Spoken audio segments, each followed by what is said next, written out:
Okay, folks, this is a add-on to the new symbology for linking.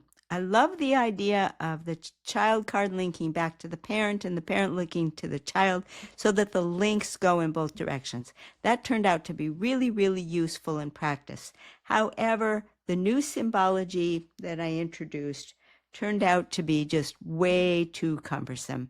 Having to stop and think about, well, which direction do the arrows go? And oops, no, I got to get the white out because I drew it down when it should have been up. And oh my gosh, now I've got the one that where I've got to add on, but et cetera, et cetera. This turned out to be too involved. So here's what I settled on for my work. The challenge was this. This is the symbol that I've used all over my Zettelkasten. I know that symbol. It means go see this other card. I've decided that I'm going to use this symbol whenever I'm referencing a link elsewhere in my Zettelkasten. I'm not going to worry about if it's a parent linking down to an alternate child or a child linking up to an alternate parent. It's just going to be this simple symbol, meaning see. Now, there still remained the problem that the reason I introduced this add-on arrow was because I have many links in my system where I only have the link from the alternate parent to the child. And I want to start including the links in the other direction.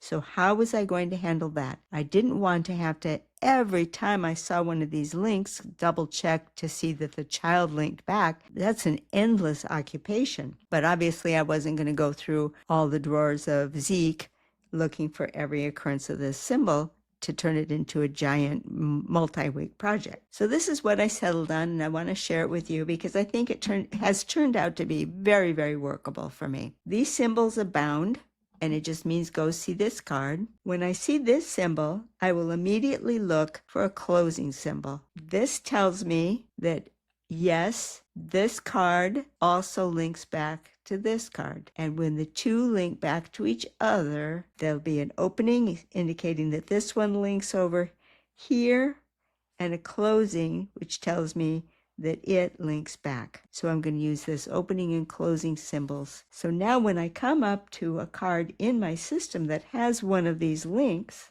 such as this card, I now know that if I'm working with this card, I am going to pull this card and give it a link back. I know it doesn't have a link back, so this card is linking to an alternate child because I didn't do both kinds. And I'm going to pull this card and make sure it links back here, and then both will have this symbology. So it works for both ways. Every time I make a new link between cards over to another place in my main box, I will link both ways. And every time I find one that currently only links one way, I'll put in the extra link. But I'm only going to do this gradually as I work with the card. So when I'm working with the card and it's missing its set backward link, I'll put the backward link in. So I'm sorry that I confused you all with a set of extra symbols that turned out to be just too involved to use in practice. And the reason why I made the conclusion that it's too involved is anything that stops me from thinking about the ideas on the cards is too involved. I need the numbering to be effortless.